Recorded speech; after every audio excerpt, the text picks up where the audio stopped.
Dobrý deň, vítam vás na kanáli Recepty pre život v časti koláče nepečené, kde som si pre vás pripravila recept na kokosový veniec s lesným ovocím. Aké budeme potrebovať suroviny? 700 ml kokosového mlieka, 200 g kokosovej drte, ktorá vznikne pri výrobe kokosového mlieka, 350 g mrazenej zmesi ovocia lesného, 80 g trstinového cukru, 10 g agaru, 1 balenie želatíny škrobovej čírej a 60 g špaldových piškót alebo nejaké vegánske, ak existujú, ale piškoty tam vôbec nemusia byť. Ďalej na ozdobu potrebujeme mrazom sušené ovocie a 2 polievkové lyžice sekaných mandlí. A ako budeme postupovať? Najprv necháme na sytku rozmraziť lesné ovocie pri izbovej teplote. Stečenú šťavu z nich si odložíme.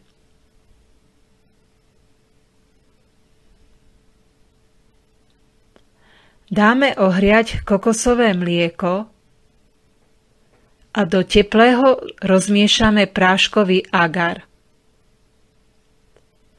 Varíme 5 až 8 minút. Počas varenia miešame a pridáme trstinový cukor.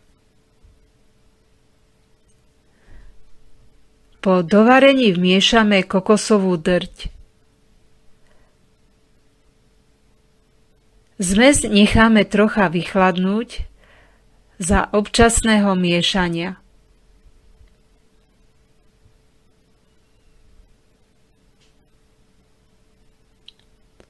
Keď začne tuhnúť, vmiešame do nej rozmrazené ovocie bez šťavy, pričom časť ovocia si necháme na ozdobu.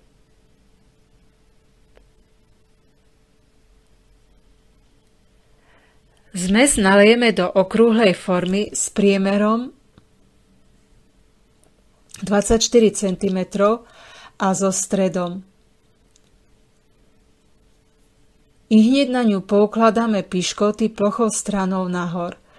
Ale ako som spomínala vyššie, piškoty tam nemusia vôbec byť. Následne formu uzavrieme a dáme stuhnúť do chladničky aspoň na 1 až 2 hodiny.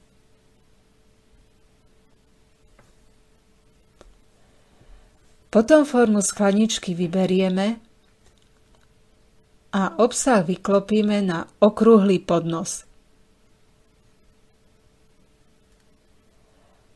Šťavu z rozmrazeného ovocia doplníme vodou na 220 až 250 ml. V šťave rozmiešame 1 balenie želatiny škrobovej čírej s trochou cukru.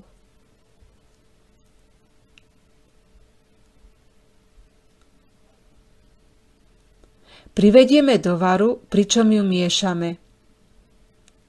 Varíme 1 minútu, odstavíme zo sporáka a necháme trochu vychladnúť.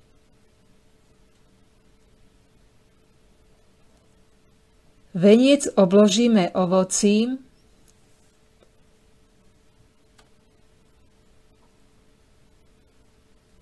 a polejeme s týmto želé,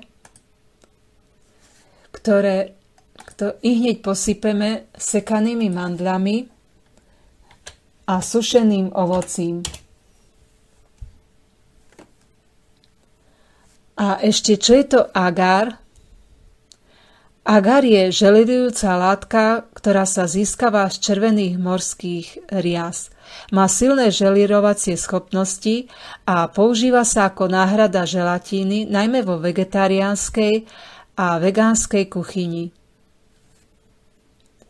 Ďakujem vám za pozretie celého videa za lajky, za komentáre, za zdieľanie videí s priateľmi, za prihlásenie sa na odber, aj za finančné príspevky na transparentný účet uvedený v popise pod videom, ktorý slúži na rozvoj tohto kanála. A dovidenia pri nejakom ďalšom recepte.